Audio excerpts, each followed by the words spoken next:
Merci beaucoup, Daniel. C'était effectivement instructif et un plaisir de partager cette session avec vous tous, représentants de la Commission des Affaires européennes de l'Assemblée nationale. Je partage le même constat que notre présidente concernant ce sentiment que la COSAC prend un rôle plus important aujourd'hui. Peut-être que Laurent Fabius, lorsqu'il a créé cette institution, en 1989 était un peu visionnaire, c'est-à-dire qu'à l'époque, la question du rôle des parlements nationaux dans l'arrangement institutionnel européen se posait avec moins d'acuité que ce n'est le cas aujourd'hui. Laurent Fabius était là parce que l'on célébrait la 50e session de la COSAC et il se trouve que Pervenche Berès faisait également une intervention, donc somme toute les Français étaient bien représentés dans le panel. Alors j'en ai profité pour poser la question à notre ministre des Affaires étrangères, est-ce que ça s'appelle la COSAC parce que nous sommes près des terres slaves, mais il m'a dit que c'était un hasard d'appellation, voilà, d'acronyme. Alors après les débats sur le rôle des parlements nationaux, nous avons débattu du fond et moins de l'organisation des compétences sur le rôle que doit prendre l'Europe dans la lutte contre la crise et sur l'efficacité de ce rôle joué jusqu'à présent, avec deux sujets à l'ordre du jour choisis par la présidence lituanienne, la stratégie Europe 2020 et l'agenda numérique européen. Ce sont des sujets potentiellement contentieux parce qu'ils ne figurent pas parmi les réussites les plus, disons, éclatantes que peut afficher l'Union européenne, d'où l'intérêt de les inscrire à l'ordre du jour parce que ça a permis d'avoir un débat assez critique sur des mises en œuvre très concrètes de ce que peut apporter l'Union européenne aux citoyens européens. Alors, beaucoup de délégations soulignaient à quel point l'Europe dispose de peu de moyens pour conquérir efficacement à la réalisation de politiques actives, c'est-à-dire au-delà du seul enjeu qui est répété mais qui n'est pas suffisant de l'élimination des obstacles aux échanges afin de renforcer le marché commun.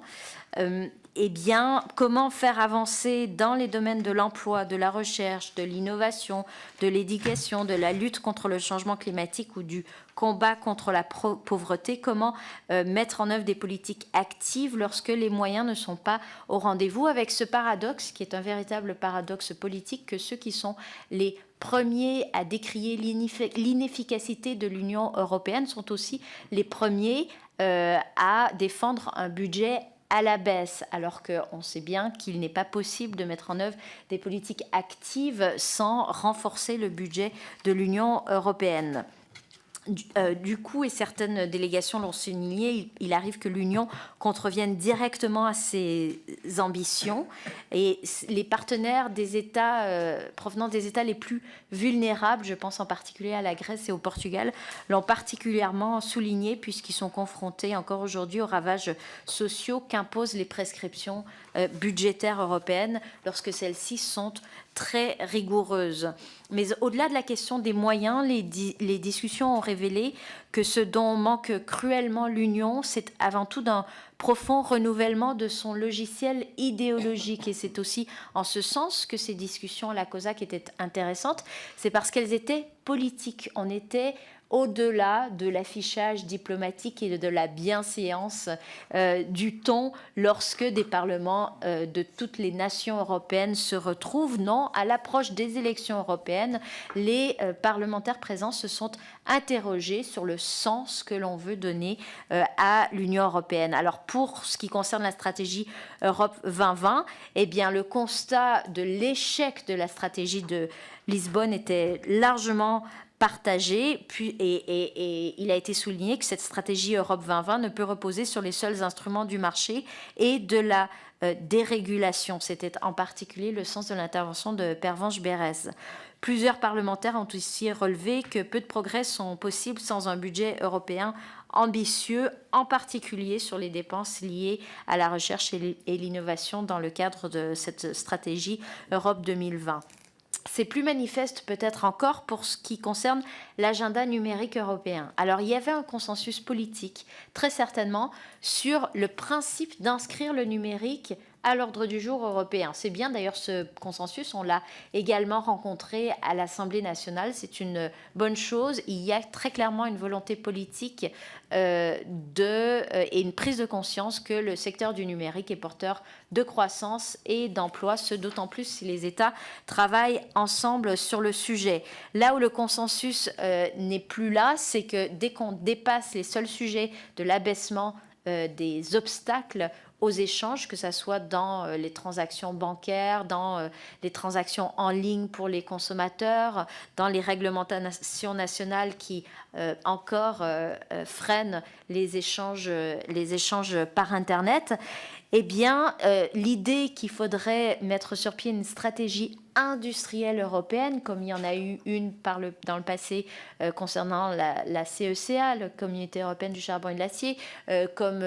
c'est cette stratégie qui a présidé à la création de ADS, par exemple. Eh bien, sur le sujet du numérique, il n'y a, à mon sens, en tout cas c'est ce que j'ai constaté à la COSAC, pas de consensus, puisqu'il y a deux écoles qui s'affrontent, celle du libre marché, très soutenue par les anglo-saxons et par les pays de l'Est, dont la Lituanie, et d'autres États plus modérés dans leur approche autour de la France, de l'Allemagne et des pays du Sud. Je caricature le rapport de force et la donne, mais il y avait quand même beaucoup de cela. Et la caricature, elle est venue finalement de l'intervention d'un jeune entrepreneur qui était destinataire d'un prix de l'entrepreneuriat en Europe, d'origine lituanienne, qui avait fait ses classes dans la Silicon Valley et qui ne jurait que par le modèle du libre marché américain pour expliquer qu'en Europe, il y avait trop de réglementation, en particulier dans le domaine du travail, de l'hygiène et de la sécurité au travail, et que cela aboutissait à une perte de compétitivité des entreprises européennes. La position française était d'avoir une approche peut-être un peu plus complexe des choses, et en tout cas moins simple pour expliquer qu'il faut une impulsion européenne plus globale et que la question du dumping social ne suffit pas à expliquer le déclin de l'industrie européenne et en particulier française dans le secteur des nouvelles technologies et du numérique. En tout cas, la délégation française a pu introduire certains amendements qui ont été adoptés à l'unanimité, en particulier sur le fait qu'il y a besoin d'une régulation qui soit favorable au développement du numérique, en particulier une régulation des grandes plateformes. On pense bien entendu aux plateformes asiatiques ou américaines qui, sous couvert de jouer le jeu de la concurrence, en réalité bénéficient des règles de concurrence appliquées de manière un peu aveugle dans l'Union européenne, au détriment de nos entreprises et en particulier de nos petites et moyennes entreprises. Et puis on a aussi fait adopter un amendement concernant les négociations du partenariat transatlantique, donc avec les États-Unis, pour s'assurer que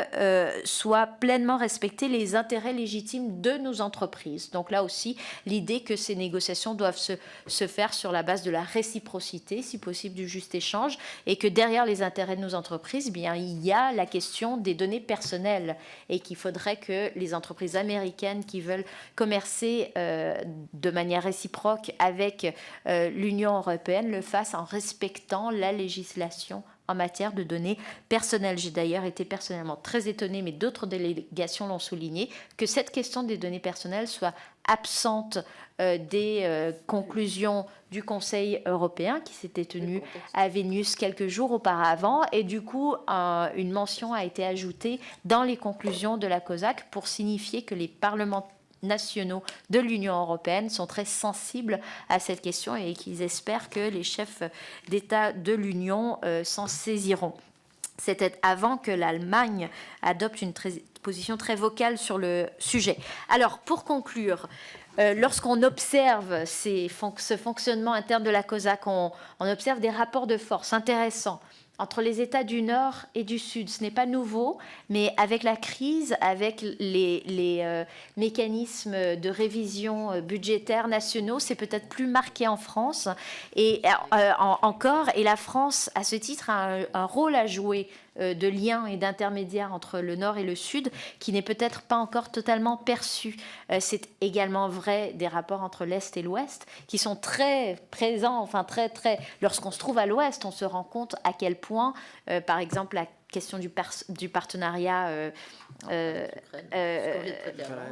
oriental compte pour les pays de l'Est, alors qu'elle peut peut-être compter un peu moins dans les priorités de l'agenda diplomatique des pays de l'Ouest. Et puis, de plus en plus se dégage une ligne entre les pro-européens et, disons, les eurosceptiques, voilà, et